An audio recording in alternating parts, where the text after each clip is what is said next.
शायद मेरी तपस्या में कुछ कमी रह गई। कांग्रेस प्रवक्ता पवन खेड़ा ने 29 मई 2022 को अपने ऑफिशियल एक्स अकाउंट पर यह पोस्ट लिखा था। मुद्दा था कांग्रेस पार्टी की तरफ से राज्यसभा भेजे जाने का। कांग्रेस पार्टी ने राज्यसभा भेजे जाने वाले नेताओं की लिस्ट निकाली तो उसमें पवन खेड़ा का नाम शामिल नहीं था। इसके तुरंत बाद पवन खेड़ा ने पोस्ट कर दिया, जिसे राज्यसभा भेजे जाने के मुद्दे से जोड़कर देखा भी गया। लेकिन वो अलग अलग राजनीतिक दलों के अलग अलग नेताओं की तरह बागी नहीं हुए, पार्टी के खिलाफ बयानबाजी भी नहीं की, बल्कि कुछ ही दिन बाद कहा कि उनकी तपस्या राहुल गांधी की तपस्या के आगे कुछ नहीं है। उसके बाद से पवन खेड़ा कांग्रेस पार्टी के लॉयल रहे हैं, एफिशिएंट प्रवक्ता हैं, नेता प्रतिपक्ष राहुल गांधी के करीबी हैं।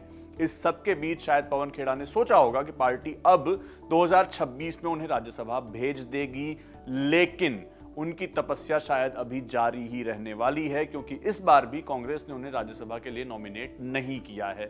राज्यसभा के लिए जिन नेताओं का नाम नहीं गया है उसमें सिर्फ पवन खेड़ा नहीं है, सुप्रिया श्रीनेत भी हैं, जिनके बारे में चर्चा थी कि शायद पार्टी उन्हें राज्यसभा भेजने के लिए चुने। राज्यसभा कौन जा रहा है और कौन नहीं जा पा रहा है उसकी चर्चा सिर्फ कांग्रेस तक भी सीमित नहीं है। बीजेपी से जुड़े पवन सिंह भी हैं, जिनका संसद तक पहुंचने का सपना फिर से अधूरा रह गया। और भी कई नाम हैं जो पहली बार या दूसरी बार राज्यसभा चुनाव के लिए नॉमिनेट नहीं किए गए हैं। उन्हीं नामों की चर्चा करेंगे इस वीडियो में और उन वजहों के बारे में भी जानेंगे जो अलग अलग पार्टियों ने अपने नेताओं को न चुनने के बाद बताई हैं।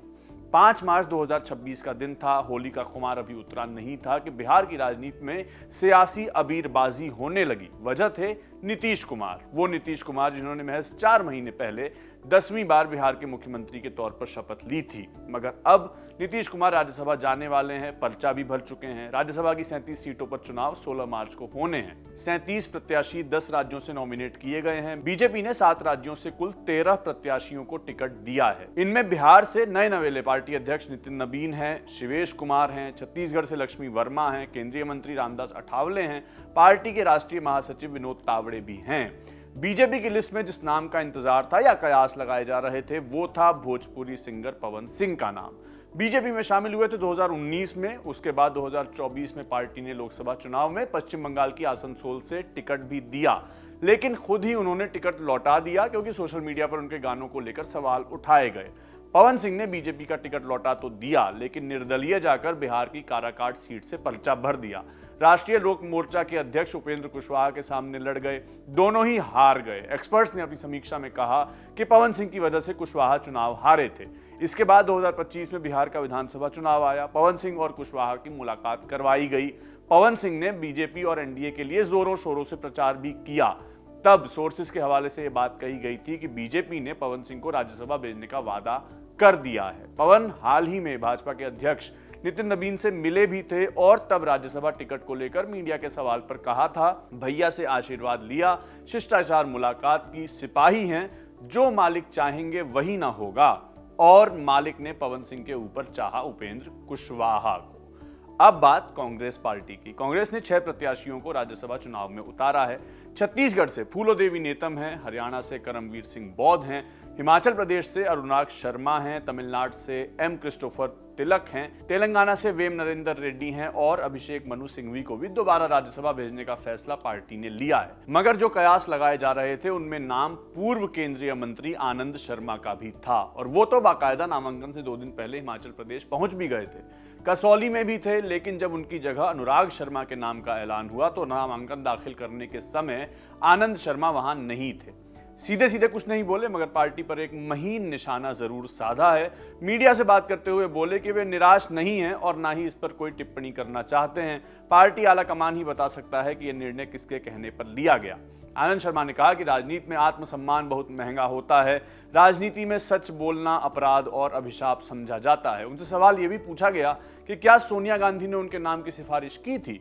इस पर उन्होंने कहा कि उम्मीदवारी तय करने का अधिकार जिन लोगों के पास है वही इस फैसले की वजह बता सकते हैं। इसके अलावा एक नाम है प्रियंका चतुर्वेदी का। प्रियंका फिलहाल राज्यसभा की सांसद हैं, शिवसेना उद्धव गुट की सदस्य हैं। माना जा रहा था कि उन्हें पार्टी दोबारा राज्यसभा भेजेगी, मगर ऐसा नहीं हुआ। पार्टी ने प्रियंका चतुर्वेदी को राज्यसभा क्यों नहीं भेजा, इस पर शिवसेना नेता संजय राउत का बयान आया है। राउत ने कहा है कि पार्टी प्रियंका चतुर्वेदी को राज्यसभा में दोबारा भेजना चाहती थी, लेकिन पार्टी के पास नंबर्स नहीं है, यानी वोट नहीं है। संजय राउत ने कहा कि शरद पवार चुनाव लड़ रहे हैं, ऐसे में प्रियंका चतुर्वेदी को भेजना पार्टी के लिए मुमकिन नहीं था। अगर शरद पवार नहीं लड़ते तो पार्टी 100% प्रियंका को राज्यसभा का चुनाव लड़वाती। इन नामों के अलावा एक नाम डॉक्टर कुमार विश्वास का भी है, जिनको लेकर लगभग पिछले 10 साल से ये चर्चाएं हो रही हैं कि कोई पार्टी उन्हें राज्यसभा भेजेगी। पिछले कुछ सालों से वो भारतीय जनता पार्टी के करीब दिखे हैं, बीजेपी के कार्यक्रमों में कई मौकों पर जाते रहे हैं। कयास लगाए जा रहे थे कि हो सकता है बीजेपी ही कुमार विश्वास को राज्यसभा भेज दे, लेकिन इस बार भी कुमार विश्वास के नाम पर चुप्पी ही नजर आई है। अब जानते हैं राज्यसभा चुनाव के प्रोसेस को। कुल 37 सीटों पर चुनाव होना है 16 मार्च को। जो सीटें खाली हुई हैं उनमें 12 हैं एनडीए के पास और 25 हैं विपक्षी दलों के पास। राज्यसभा के सदस्यों को जनता नहीं बल्कि विधायक चुनते हैं। चुनाव हर 2 साल में होते हैं क्योंकि राज्यसभा के 1/3 सदस्य हर 2 साल में रिटायर हो जाते हैं। अब क्या आप भी किसी नेता को राज्यसभा में देखना चाहते थे? अगर हाँ तो वो कौन है, हमें कमेंट सेक्शन में जरूर बताइए। आज के वीडियो में सिर्फ इतना ही। बाकी तमाम खबरों के लिए देखते रहिए खबर गांव। आपके लिए ये वीडियो रिकॉर्ड किया था मेरे साथी सर्वेश ने। मेरा नाम सत्यम है। शुक्रिया।